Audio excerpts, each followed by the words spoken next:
Hoy está con nosotros Margarita Segarra, historiadora, autora de diversos ensayos y compiladora de otros tantos libros. Bueno, entre los estudios que ha realizado nuestra invitada está uno concerniente a María Jesús Alvarado, que es un personaje poco conocido, escasamente conocido o desconocido, ¿no? Como ocurre con toda la gente que ha hecho obra aquí en el Perú, pero que no ha tenido pues la publicidad suficiente o la desenvoltura suficiente de sus hallazgos y de sus hechos. Y entonces la gente de hoy sencillamente le ignora. Antes de entrar propiamente en materia, someto a la consideración de la invitada lo siguiente. Hay 5 mujeres del siglo XIX, a las que voy a mencionar, que tienen un elemento común, ¿no? Que comparten. Voy a mencionar en orden cronológico.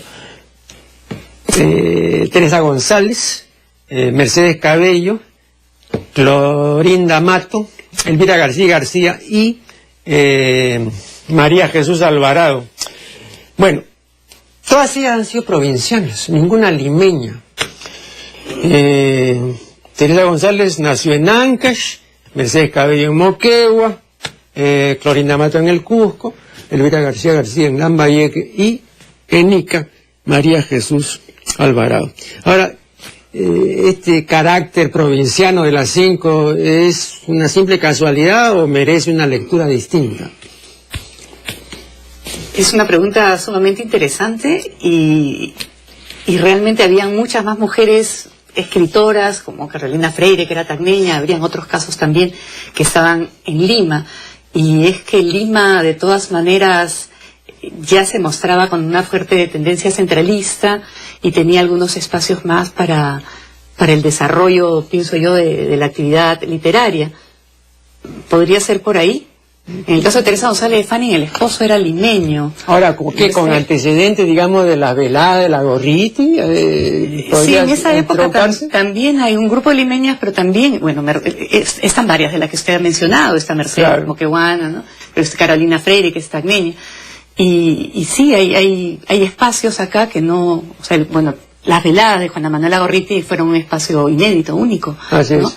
Y Clorinda Mato hace una pasada, está un tiempo en Arequipa, en un espacio en donde también pudo desarrollarse como directora de la Bolsa, más su gran, digamos, el momento alto de su desarrollo literario es cuando está como directora del Perú Ilustrado, entonces, que es limeño, ¿no? María Jesús Alvarado migra, pero migra del campo, ella estaba en un fondo, entonces no venía de una ciudad a otra, sino del campo, y por motivos económicos vienen a la ciudad de Lima, pese a que la guerra había devastado todo, ¿no? Y la ciudad de Lima estaba en ruinas cuando ella llega. ¿Sabe por qué pregunto esto? Por algo que yo comentaba con Ernesto Toledo cuando publicó recientemente un libro acerca de Arguedas. Entonces yo, para iniciar la conversación, le recordé una conversación que hace algunos meses o un año, no sé, no recuerdo bien, una conversación que tuvo Andrés Oppenheimer con el multimillonario William Gates. Y entonces le preguntó y le dijo: ¿qué habría ocurrido en su vida si usted hubiera nacido en el Paraguay? Y entonces Gates dijo: bueno, si hubiera nacido en el Paraguay habría sido pues agricultor o empleado del ministerio, ¿no? Pero yo no habría podido hacer todo lo que he hecho. Yo podía hacer todo lo que he hecho porque nací en los Estados Unidos, me eduqué en los Estados Unidos, he trabajado, sigo trabajando ahí, he hecho fortuna y lo voy a seguir haciendo. Pero con esto quiero decirte que es pues absolutamente básico, digamos, el hecho, digamos, en este caso del territorio, del lugar, ¿no? Entonces, si no hubieran venido a Lima, yo no creo que hubieran podido hacer estas damas, no lo que hicieron. ¿Tú no crees que hay un determinismo ahí? Definitivamente están buscando un espacio de desarrollo. Sí. Sí, es algo que no les ocurre, están propiciándolo, ¿no? Hasta lograr colocarse y desarrollar una actividad literaria, volverse escritoras en una sociedad en donde esto no era tan fácil, ¿no? Bueno, aquí luego dices que hay un hecho absolutamente singular y novedoso, ¿no? Concerniente a María Jesús Alvarado. Y así inicias el ensayo. Dice, el 28 de octubre de 1911 se produjo en Lima un hecho sumamente novedoso.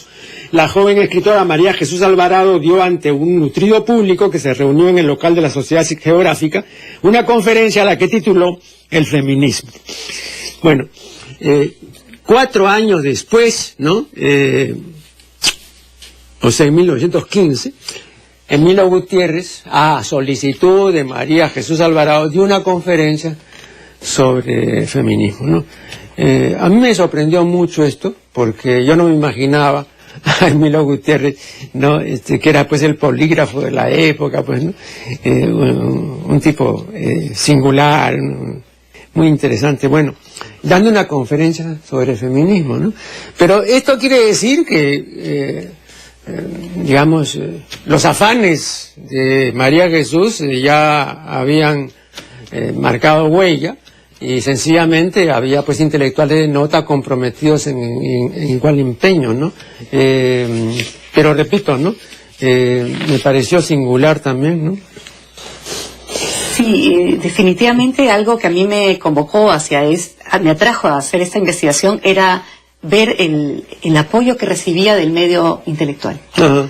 Había una resonancia en la prensa, habían algunos sectores más cercanos que otros, por ejemplo, radicales, Baldassari, Christian Damm, todo ese sector estuvo muy interesado, los preceptores, el sector magisterial, incluso el grupo nuevo que había llegado en el primer gobierno de Leguía, no exactamente Giesecke, pero McKnight, Locke, que eran preceptores modernos, la apoyaban, y también estaba Escipión Yona, y pocos años después ella funda la Asociación Evolución Femenina y tiene muchos socios, Javier Prado, Clemente Palma, tiene muchos socios hombres intelectuales destacados que están considerando que ella hace una labor importante, posiblemente porque su feminismo era más, era evolución, ella decía, es inevitable.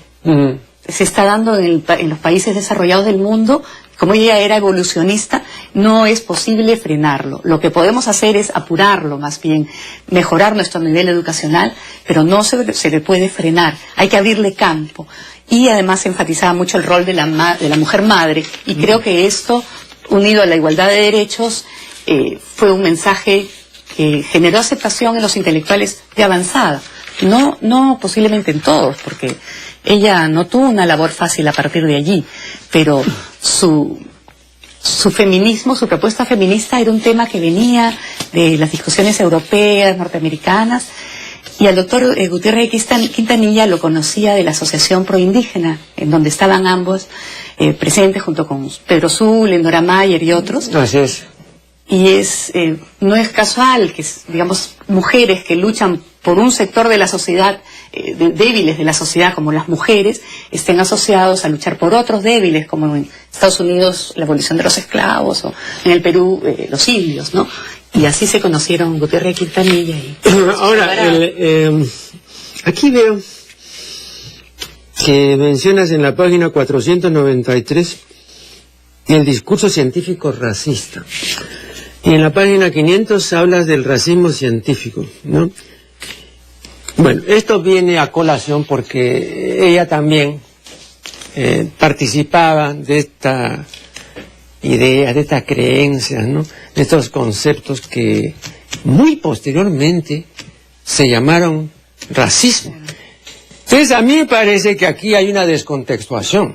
Porque yo no sé cómo se puede, digamos, usar un término que comenzó a usarse en serio, y eso me lo ha dicho, porque se lo pregunté más de una vez, Fernando Silva Santisteban. Me dijo, Marco Aurelio, el discurso racista como problema mundial es un acontecimiento de la década de 1960. O sea que es un fenómeno casi contracultural, porque en esa década viene el segundo feminismo y viene, digamos, la contracultura. Pero antes, bueno, yo le dije, pero además...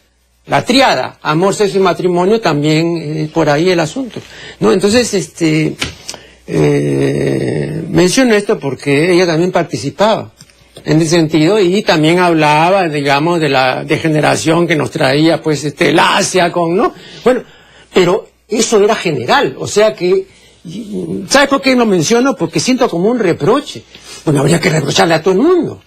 Pero a todo el mundo, comenzando por Mariátegui y por Emilio Gutiérrez y por Clemente Palma y por Palma, que imagínate lo que decía de la raza indígena Palma, etcétera, ¿no? Entonces, ¿cómo se explica eso? ¿Se puede hablar de racismo en el 19? A ver, son dos aspectos, ¿no? Si se puede hablar de racismo en el 19 y si es que es un reproche a María Jesús Alvarado, no. En el primer lugar, justamente yo he leído una serie de textos en donde se debate si se podía hablar de racismo en la colonia, porque es muy usual decir la herencia colonial de racismo, y ha quedado descartado, porque es una sociedad sumamente jerárquica, donde cada quien ocupaba su lugar. Es en el momento en que hay crisis económica, a fines del 18, donde algunos sectores blancos, pobres, ¿no?, se encuentran demasiado cerca de las castas de la que llaman la plebe urbana, en donde empieza a aparecer un discurso con insultos raciales. Eso es desde fines del virreinato ya. Pero, por ejemplo, Gabriela Chiaramonti, que ha trabajado cambios electorales en la época de Piérola, señala que es a fines del siglo XIX en que se está dando un cambio en la legislación y que va a abonar para que los electores sean alfabetos, solamente alfabetos. Entonces quitaba otras opciones a la población de la sierra, como ser propietarios, y esto desembocó en mayor centralismo. Y vino de la mano este centralismo que dio preferencia entonces a las siguientes presidentes que fuesen, por decir, blancos, ¿no?, porque eran de la costa. Dio lugar y coincidió con la llegada de este movimiento que se apoyaba un poco, aplicaba a la sociedad la idea de Darwin de la selección natural, ¿no? Y que tenía y que Le Bon es el que va a ser más usado por González Prada, María Jesús Alvarado, también se remite mucho a Gustave Le Bon, y que señala que hay pueblos, hay razas, por hablar de toda la población, hay razas que son superiores biológicamente a otras, y ahí menciona como una subraza a los anglosajones apegados al deber, que serían superiores a los latinos, por decir, que tienden a ser clientelares y cogerse del Estado. Una interrupción porque me están indicando que ya se ha vencido el tiempo. Una interrupción y ya regresaremos.